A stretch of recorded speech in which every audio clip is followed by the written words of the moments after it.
Selamat pagi, perkenalkan nama saya Apriani. Saya dari mahasiswa Akademi Keperawatan BTS Dasrukam.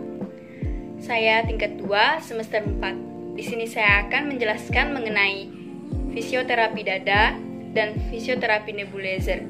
Namun saya akan menjelaskan fisioterapi dada terlebih dahulu, baru lanjut dengan fisioterapi nebulizer. Yang pertama, fisioterapi dada.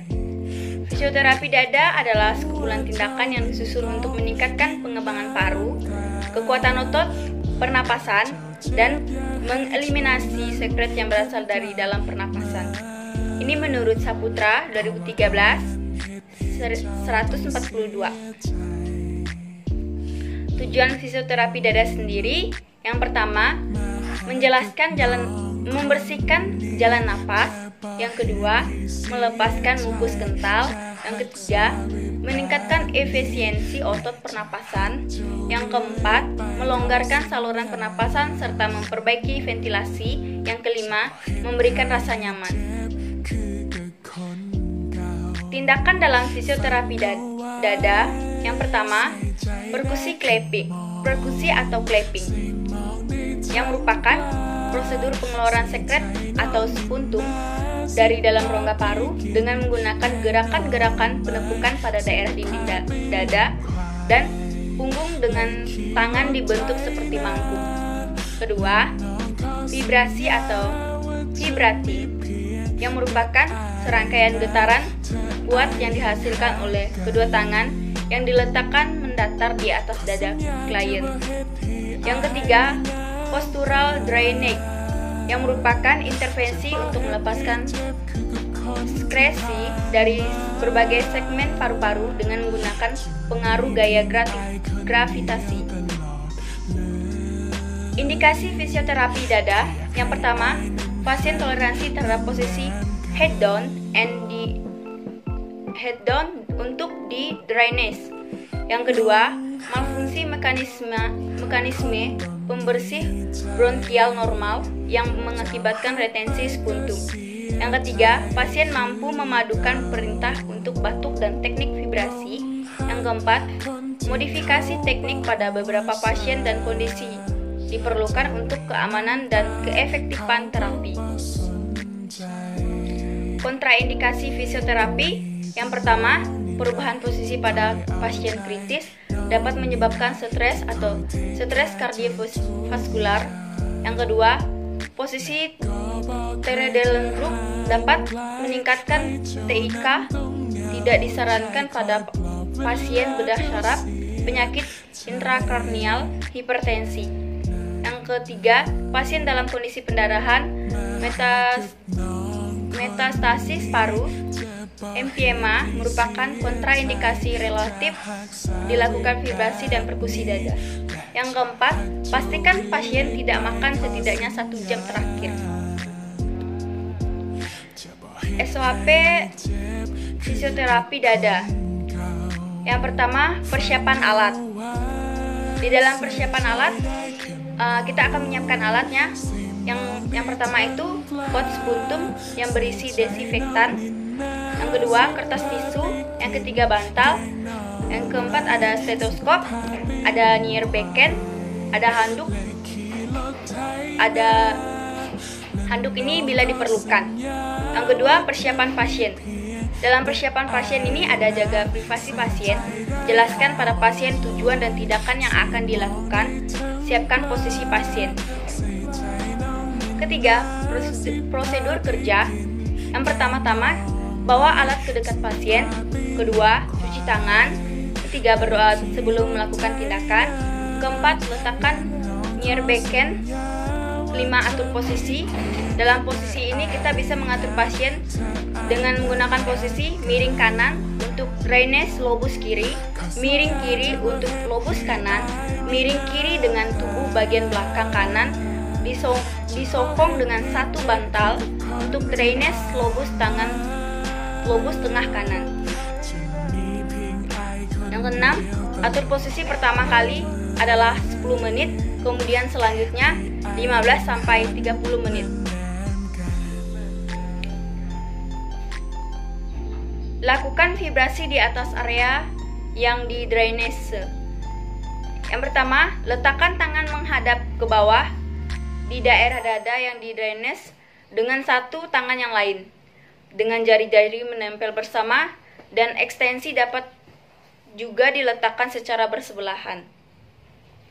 Yang kedua, anjurkan pasien menarik napas dengan mengeluarkan napas secara lambat melalui hidung. Yang ketiga, tegakkan seluruh otot tangan dan lengan dengan gerakan ke bawah. Hentikan gerakan jika pasien menarik napas. Yang keempat, lakukan vibrasi selama 5 kali ekspirasi pada segmen paru. Yang keenam, anjurkan pasien untuk batuk dan keluarkan sekret ke dalam spot spuntum. Yang ketujuh, lakukan observasi warna kulit, wajah, dan tanda-tanda vital selama prosedur. Selanjutnya, berikan air untuk kumur-kumur dan air putih untuk minum. Kemudian, rapikan pasien dan rapikan alat ke tempatnya. Selanjutnya, cuci tangan dan lakukan dokumentasi tindakan yang akan dilakukan. Catat respon pasien selama tindakan. Kemudian, lakukan perkusi di atas area yang di drainase. Yang pertama, tutup area yang akan diperkusi dengan handuk untuk mengurangi ketidaknyamanan. Yang kedua, anjurkan pasien untuk napas dalam lambat untuk memfasilitasi relaksasi. Yang ketiga, kedua tangan perawat membentuk mangkuk. Yang keempat, lakukan fleksi dan ekstensi pergelangan tangan secara cepat untuk menepuk dada. Yang kelima, lakukan perkusi selama 1-2 menit pada setiap segmen paru. Kemudian kita akan lanjut menjelaskan mengenai fisioterapi nebulizer. Nebulizer adalah alat mesin yang mengubah obat cairan menjadi uap untuk dihirup ke dalam paru-paru. Fungsi nebulizer adalah untuk melegakan saluran napas yang menyempit. Nebulizer terdiri dari mesin kompresor udara, wadah kecil untuk obat cair, dan selang elastis yang menghubungkan kompresor udara ke wadah obat. Di atas wadah obat terdapat corong atau masker yang akan digunakan untuk menghirup kabut. Ada 2 versi daya nebulizer, yaitu menggunakan listrik dan menggunakan baterai.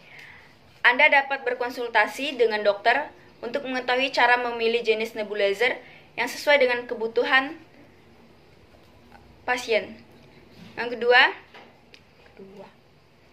saat ini umumnya digunakan sebagai terapi pengobatan penyakit pernapasan kronis, baik untuk anak-anak maupun orang dewasa. Ini karena dibandingkan dengan inhaler, uap yang dihasilkan nebulizer amat sangat kecil, sehingga obat akan bisa lebih cepat meresap ke bagian paru yang ditargetkan. Terapi nebulizer merupakan bagian dari fisioterapi paru atau chest physiotherapy. Tepatnya cara pengobatan dengan memberi obat dalam bentuk uap secara langsung pada alat pernapasan menuju paru-paru. Sejak ditemukan nebulizer pada tahun 1959 di Prancis, nebulizer merupakan pilihan terbaik pada kasus yang berhubungan dengan masalah valmasi atau obstruk bronkus pada penderita asma atau PPOK, penyakit paru obstruk kronis. Sebagai bronchodilator, terapi inhalasi memberikan omset yang lebih pesat dibanding obat oral maupun intravena.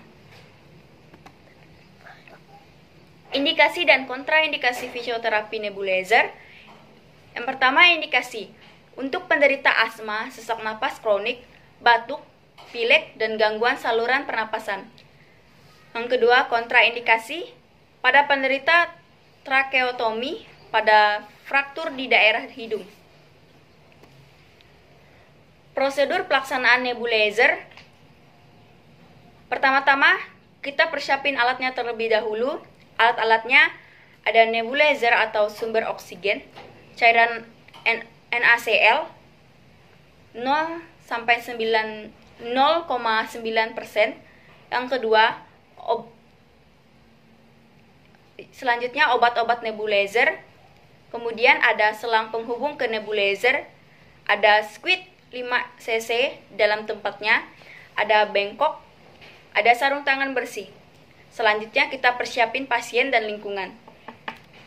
Di dalam persiapan pasien dan lingkungan ada identifikasi kemampuan posisi dalam tindakan pemenuhan oksigen melalui pemberian terapi nebulizer atau posisi dan privasi pasien. Yang kedua, ada identifikasi kesiapan dan kesediaan pasien atau keluarga untuk dilakukan tindakan, menjelaskan tujuan terapi oksigen dengan cara pemberian nebulizer. Yang ketiga, tahap prainteraksi. Di sini ada pengecekan program terapi, kemudian mencuci tangan, menyiapkan alat. Yang keempat, tahap orientasi. Di sini ada pemberian salam kepada pasien, kemudian menjelaskan tujuan dan prosedur tindakan, menanyakan kesiapan pasien, kemudian berdoa sebelum melakukan tindakan. Selanjutnya yang kelima, tahap kerja. Di dalam tahap kerja yang pertama-tama kita lakukan adalah jaga privasi pasien. Yang kedua, mengatur posisi pasien dalam posisi duduk atau flower. Yang ketiga, dekatkan troli obat dan peralatan. Kemudian pastikan alat dalam kondisi baik. Selanjutnya bersihkan alat dan masukkan obat Ventolin sesuai dosis yang ditentukan dokter, misalnya 1/3 ampul tiap 6 jam. Kemudian hubungkan nebulizer dengan kontak listrik. Lalu hubungkan nebulizer dengan cara menekan tombol on. Pastikan uap keluar dari nebulizer. Pasangkan masker pada klien. Jika klien berumur kurang dari 1 tahun, minta bantuan pada orang tua untuk mempertahankan posisi masker. Sebaiknya pada anak-anak, ajarkan cara memegang sendiri masker dan bernafas melalui mulut dengan menahan nafas selama beberapa detik, pada akhirnya mengambil nafas. Keenam, tahap terminasi. Di dalam tahap terminasi ada yang pertama kita lakukan, melakukan evaluasi tindakan. Yang kedua, berpamitan dengan pasien dan keluarga. Yang ketiga, membereskan alat, kemudian mencuci tangan, dan lakukan dokumentasi. Sekian dari penjelasan yang dapat saya sampaikan. Terima kasih.